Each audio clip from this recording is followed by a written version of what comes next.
Hello. Have you ever wondered why the same events break some people, while others seem to only get stronger? Why does one person fly into a rage over spilled coffee, while another maintains Olympic calm after losing their job? The answer, perhaps, lies not in luck or innate character, but in the philosophy we adhere to, consciously or not. Today, we will embark on a journey 2,000 years back to meet some of the most practical and resilient minds in human history, the Stoics. These were not bearded sages sitting in ivory towers. Among them were the slave Epictetus, the influential senator and playwright Seneca, and even the most powerful man in the world, the Roman Emperor Marcus Aurelius. What united them? The philosophy of Stoicism, a powerful operating system for the mind, designed to thrive in a world of chaos, uncertainty, and difficulties. Their teachings are more relevant today than ever. We live in an era of constant notifications, endless social media comparisons, and anxiety about the future. We make mental mistakes that deplete our energy, spoil relationships, and steal our joy in life. Mistakes that the Stoics, thanks to their philosophy, simply would not have made. In this video, we will break down 7 of the most common modern mistakes that are a direct violation of Stoic principles. We will not just point them out, but also understand why we make them, and most importantly, how ancient wisdom can help us correct them. This is not a history lesson. This is a practical guide to strengthening your inner world. Ready to build your inner citadel? Then let's begin. Mistake 1. Wasting energy on what we cannot control. Let's start with the very foundation. Imagine a typical morning. You're late for an important meeting. You rush out of the house and get stuck in heavy traffic. Your reaction? Your pulse quickens, you start honking nervously, cursing other drivers, the weather, the government, fate itself. You experience enormous stress, anger, helplessness. By the time you reach your destination, you are emotionally drained, like a squeezed lemon, and no longer able to work effectively. A familiar situation? This is a classic example of the first and main mistake. The Stoics would call it a fundamental misunderstanding of how the world works. Epictetus, a former slave who became one of Stoicism's greatest teachers, stated it very clearly at the beginning of his Enchiridion. Of things that exist, some are in our power, others are not. In our power are opinion, pursuit, aversion, and, in a word, whatever are our own actions. Not in our power are our body, property, reputation, public office, and, in a word, whatever are not our own actions. This principle is known as the dichotomy of control. Everything we experience in life can be divided into 2 baskets. In one, what we completely control, our thoughts, our judgments, our decisions, our actions. In the other, everything else, the weather, the economy, the actions of other people, our health. We can influence it but not fully control it. Our past and our future. The mistake we make is trying to mentally and emotionally control things from the second basket. We get angry at traffic as if our rage can make it disappear. We worry about what others will think of us, as if we can get inside their heads and rewrite their thoughts. We lament past mistakes as if we can go back and fix them. A Stoic in the same traffic jam would act differently. He would acknowledge, the movement of cars is beyond my control. My anger will change nothing. It will only harm me. Instead, he would focus on what is within his power. He could use this time productively, listen to an audiobook, make an important call, using a headset of course, reflect on the upcoming meeting, or simply practice calm acceptance of reality. He would manage not the traffic, but his reaction to it. Marcus Aurelius wrote in his Meditations to himself, "If you are distressed by anything external, the pain is not due to the thing itself, but to your estimate of it. And this you have the power to revoke at any moment." A traffic jam is not good or bad, it's just a traffic jam. What makes it bad is our judgment. This is terrible, I'll be late, I'll get fired, all is lost. A Stoic replaces this judgment with another. This is unpleasant, but I will do everything in my power. I will notify about the delay and remain calm. Think about how much of your mental energy each day is spent fighting windmills, on worrying about politics, exchange rates, colleagues' opinions, the weekend weather. By practicing the dichotomy of control, you do not become passive. On the contrary, you free up an enormous amount of energy and direct it to where it can truly make a difference, your own thoughts and actions. Mistake 2. Seeking happiness in external things. Our culture literally shouts at us, Be happy, and immediately offers recipes. Buy a new phone, go on vacation to the Maldives, get a promotion, gain 1 million followers, find the perfect partner. We live in a constant pursuit of external markers of success and pleasure, sincerely believing that once we achieve the next goal, that's when true, long-awaited happiness will arrive. But for some reason, it doesn't arrive. The joy of a purchase quickly fades. The vacation ends. A new position brings new problems, and we set off in pursuit again. The Stoics would call this a fundamental mistake in identifying the source of happiness. They believed that things like money, health, reputation, social status are neither good nor evil. They are preferred indifference. That is, it's better to be healthy and rich than sick and poor, but neither determines the quality of your soul and your inner state, what they called eudaimonia, or a state of flourishing. The only true good, according to the Stoics, is virtue. That is wisdom, justice, courage, and temperance. Happiness is not what you get. Happiness is who you become. It is a byproduct of a life lived in accordance with reason and virtue. Seneca, who was one of the wealthiest men in Rome, wrote in his moral letters to Lucilius, "True happiness consists in virtue." What will this virtue tell you? To consider as good only what is connected with it, and as shameful only what is connected with vice. He perfectly understood that wealth can be lost in an instant, but virtue, the inner core, cannot be taken away. A modern example of this mistake is the obsession with social media. A person posts a photo and checks the number of likes every 5 minutes. Their self-esteem depends entirely on this external validation. If there are many likes, they are on top of the world. If few, they feel like nothing. They have given the key to their happiness into the hands of algorithms and strangers. A Stoic would approach this quite differently. He would focus on what is within his power, to create something valuable, to share an interesting thought, to capture a beautiful moment. The reactions of other people are beyond his control. He finds satisfaction in the very act of creation and self-expression, not in applause.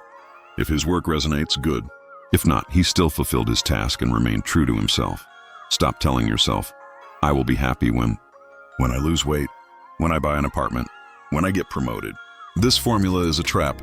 Instead, ask yourself, how can I show wisdom, courage, and justice right now in this situation?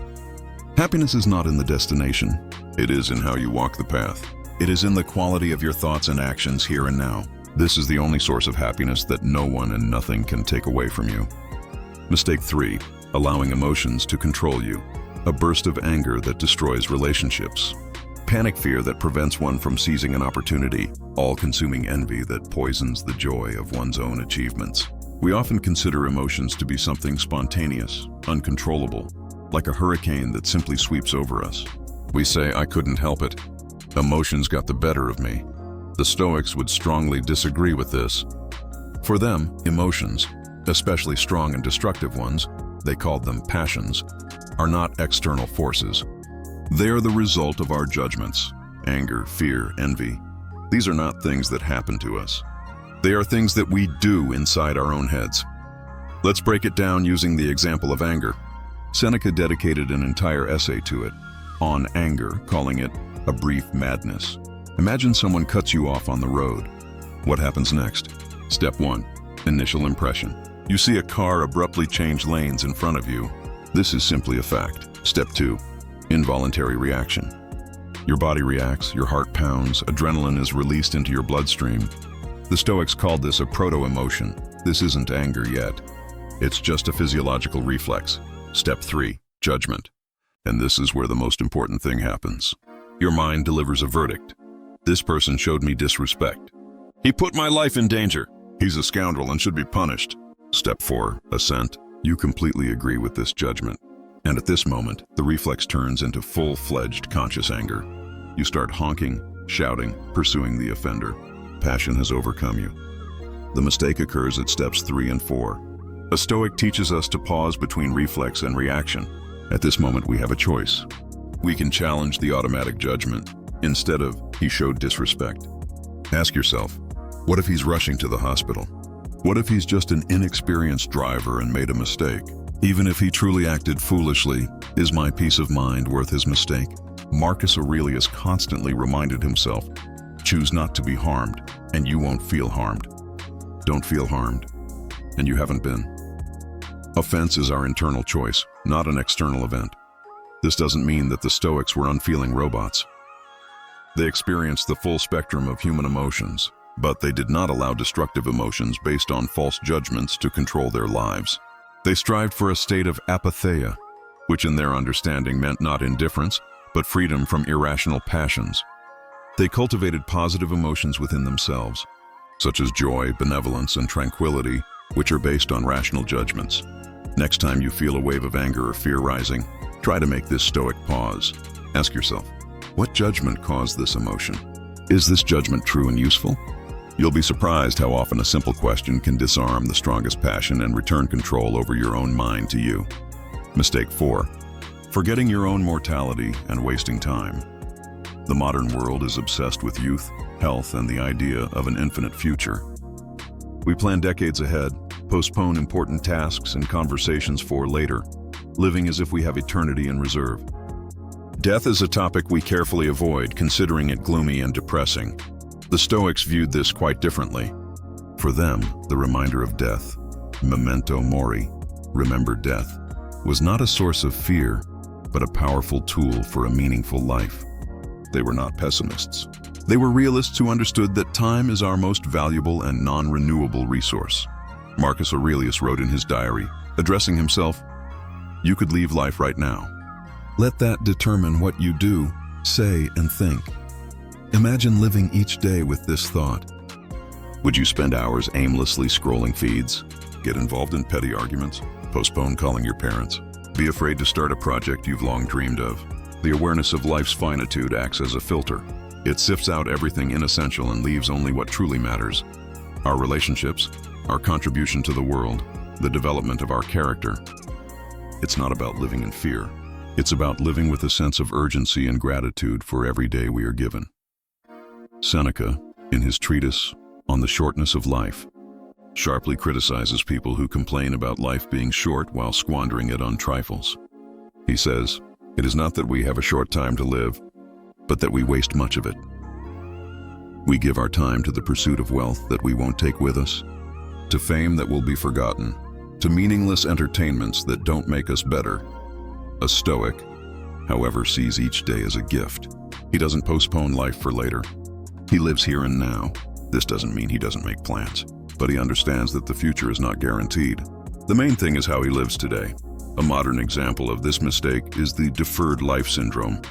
When I retire, I'll start traveling. When the children grow up, I'll pursue my hobby. When I earn enough money, I'll start helping others. The Stoics would say this is self-deception. Life is happening right now. A journey can begin with a weekend trip to a neighboring town. A hobby can be given an hour a week. Helping others can be done with a kind word or a small donation today. The practice of memento mori is not about thinking about death 24/7. It can be a simple morning reminder. This day might be my last. Will I live it with dignity or an evening reflection? What truly important things did I do today? Did I waste my time? And this exercise brings clarity, focus, and depth to life. It compels us to stop being passive passengers and become active authors of our one and precious life. Mistake 5. Living in the past or future, ignoring the present. Our head is a real-time machine. It constantly carries us either to the past, where we re-experience old grievances and mistakes, or to the future, where we build castles in the air or torment ourselves with anxiety about what might go wrong. As a result, we are very rarely where life actually happens, in the present moment. We dine with a loved one, but our thoughts are on an upcoming report at work. We walk in the park, but in our heads we replay an unpleasant conversation from yesterday. We are constantly somewhere but not here. The Stoics considered this a huge mistake, stealing both our peace and our effectiveness. The past has already happened. We cannot change it. All we can do is learn from it. Constantly replaying past failures, guilt, and regret is useless self-torture. It's like trying to sail forward while only looking at the wake behind the ship. The future has not yet arrived. We cannot predict it with 100% accuracy. Worrying about the future, especially about what is beyond our control, is, as Seneca said, suffering in imagination, not in reality. We suffer from hundreds of catastrophes that ultimately never happen. The only point where we possess power is the present. It is right now that we can act. It is right now that we can think. It is right now that we can make decisions. Marcus Aurelius constantly reminded himself of the power of the present moment. Let not the future disturb you. You will meet it, if you have to, with the same weapons of reason which today arm you against the present. He was not advocating recklessness or a lack of planning. Planning for the future is an action in the present. But worrying about it is a waste of energy. Imagine a student facing an important exam in a week. One student spends all their time in anxiety. They imagine failure, parental disappointment, expulsion. They cannot focus on studying because their mind is paralyzed by fear of the future. Another student, thinking like a Stoic, also understands the importance of the exam, but they focus on the present. They tell themselves, I cannot control the outcome of the exam, but I can control my preparation right now. And they sit down with their textbooks hour after hour, day after day. They do everything in their power, in the only time available to them, the present. The same goes for the past. If you made a mistake at work, there's no point in blaming yourself for weeks. The Stoic approach is to analyze the mistake once, understand what lesson can be learned to avoid repeating it in the future, and move on. Your attention should be directed towards how to correct the consequences in the present, not on self-flagellation for the past. The practice of mindfulness, so popular today, has deep Stoic roots. It is precisely the ability to bring your attention back to the here and now. Feel your feet touch the floor. Concentrate on your breathing. Listen to the sounds around you. When you eat, taste your food. When you talk to someone, truly listen to them. By returning yourself to the present, you escape the prison of your thoughts about the past and future and gain peace and strength for real actions. Mistake 6. Judging other people harshly. How often do we catch ourselves mentally or verbally condemning others? What an idiot! How can one park like that? How lazy she is, sitting on her phone all day. He's so arrogant. Didn't even say hello. We quickly label and pass judgment based on snippets of information and our own conjectures. Such behavior not only harms our relationships with others, but also poisons our own minds with anger, irritation, and a sense of superiority. The Stoics considered this a mistake stemming from a lack of wisdom and empathy. Their starting point was the idea that no one does wrong willingly. People act badly because they are mistaken about what constitutes true good. The person who deceived you sincerely believed that money would bring them happiness. The person who offended you perhaps thought they were defending their dignity in that way. They act out of ignorance, not out of innate malice. Marcus Aurelius, who as emperor had to deal with intrigues, betrayal, and foolishness, developed an amazing exercise for himself. Every morning he would tell himself, "Today I shall be meeting with busybodies, with the ungrateful, arrogant, deceitful, envious, unsocial." All these things happened to them by reason of their ignorance of what is good and evil. This was not an act of cynicism. On the contrary, it was preparation for showing patience and understanding. If you know in advance that people are imperfect and often make mistakes, their wrongdoings cease to be a surprise and a personal offense to you. You treat them not with anger but with compassion. Like a doctor treats a sick patient. Epictetus said, "If anyone speaks ill of you, or even acts ill towards you, remember that he does so because he thinks it is his duty. It is impossible for him to follow what seems right to you, not to him. Therefore, if he judges wrongly, he himself is the one harmed, the one who is deceived." That is, when a person acts badly, they primarily harm their own soul, their own mind. Why should you add your own anger to their harm? Imagine your colleague missed a deadline on an important project, letting down the whole team. Your first reaction is anger and condemnation. "He's irresponsible. He doesn't care about anyone." The Stoic approach requires pausing and asking other questions. Perhaps he has family problems I don't know about. Maybe he couldn't handle the workload and was afraid to ask for help. Maybe he just misunderstood the task. This does not mean you should justify bad behavior or let others walk all over you. You should take action to correct the situation and protect your interests. But this must be done out of considerations of fairness and effectiveness, not out of blind rage and personal offense. You can tell your colleague, "Your delay caused serious problems. Let's figure out why this happened and how we can avoid it in the future." This is a constructive approach. Shouting and accusations are destructive. Before you judge someone next time, try applying the principle of Stoic empathy. Remember that you don't see the whole picture. Remember that people act based on their own, even if mistaken, conceptions of good. This will not make you weak. On the contrary, it will make you wiser, calmer, and much more effective in interacting with an imperfect world and imperfect people. Mistake 7. Avoiding difficulties and discomfort. Our entire modern civilization is built on the idea of comfort. We strive for a life without pain, without effort, without problems. Air conditioners save us from the heat, food delivery, from the need to cook, on-demand entertainment, from the slightest hint of boredom. We instinctively avoid everything that requires strain, be it a difficult conversation, a tough workout, or an ambitious project. The Stoics would look upon this with horror. For them, a life devoid of difficulties is not a blessing, but a curse. It is a life that does not allow a person to unleash their potential and strengthen their character. They believe that virtue, like muscles, grows only under stress. Seneca wrote, "Do I judge you harshly? But this is how the gods act with all those whom they love. They temper them, test them, torment them. Adversity is an opportunity for virtue." He believed that difficulties are not obstacles on the path, but the path itself.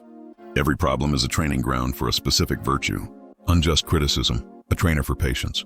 Financial difficulties, for moderation and resourcefulness. Conflict, for justice and courage. The famous phrase, which became the title of Ryan Holiday's book, "The Obstacle is the Way," perfectly reflects this idea.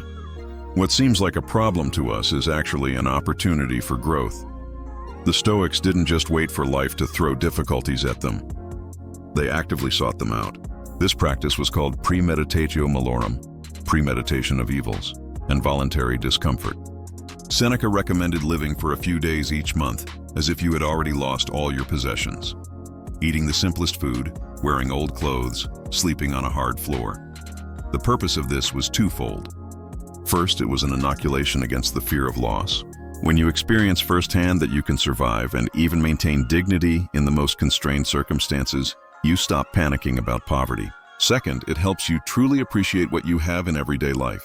After cold water and stale bread, a simple warm bed seems like the height of bliss. Modern man, avoiding discomfort, becomes fragile. The slightest problem throws him off track. A flat tire, a tragedy. Internet disconnected, the end of the world. A Stoic, however, by practicing voluntary difficulties, becomes anti-fragile. Setbacks don't break him. They make him stronger. How can this be applied today? You don't necessarily have to sleep on the floor, but you can consciously choose discomfort. Take a cold shower, give up sugar for a week, walk a few stops instead of taking the bus. Take on the most challenging project at work that everyone else avoids. Start that difficult but necessary conversation you've been postponing for a long time. Every time you choose effort over comfort, you strengthen your willpower muscle. You prove to yourself that you are stronger than your momentary desires and fears. You stop being a slave to comfort and become the master of your life. Remember Marcus Aurelius's words, "What stands in the way becomes the way. What obstructs action advances action." Don't run from difficulties. Go meet them. Your strength is hidden precisely within them. Conclusion. So, we have reviewed 7 fundamental mistakes that Stoics would never have made. Wasting energy on the uncontrollable, seeking happiness in externals, being a slave to one's emotions, forgetting about death and wasting time, living in the past or future, judging others harshly, and avoiding discomfort. Perhaps you recognized yourself in the description of one, several, or even all of these mistakes. And that's normal. We all make them. What's important is not that we make mistakes, but whether we are willing to learn and become better. Stoicism is not a set of dogmas or abstract theories. It is a philosophy of action. It is a daily practice. It is a constant effort to calibrate your inner compass so that it always points to virtue, reason, and tranquility, regardless of the storms raging around you. This is not a path to a life without problems. Problems will always exist. This is a path to becoming a person whom problems cannot break. A person who finds order in chaos, meaning in suffering, and calm in the very eye of the storm. I am not asking you to become a perfect Stoic in one day. That's impossible. But I urge you to start. Choose one mistake from this list that resonates with you the most. And for the next week, simply observe yourself. When you catch yourself making it, don't scold yourself. Just note it and gently try to apply the Stoic principle. If you get angry in traffic, remember the dichotomy of control. If you get upset about a lack of likes, ask yourself where the true source of value lies.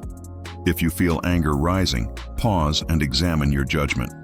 These are small steps, but it is from them that an inner fortress is built, which no external circumstances can destroy. As Epictetus said, no one becomes a master in one day. But every day we can become a little better, a little wiser, a little stronger. Thank you for spending this time with me. If this video was helpful to you, please share it with someone who might benefit. And write in the comments which of these mistakes is most familiar to you and where you plan to start your practice. Live mindfully. And remember, not many things are within your power, but the most important one, your mind, is always with you.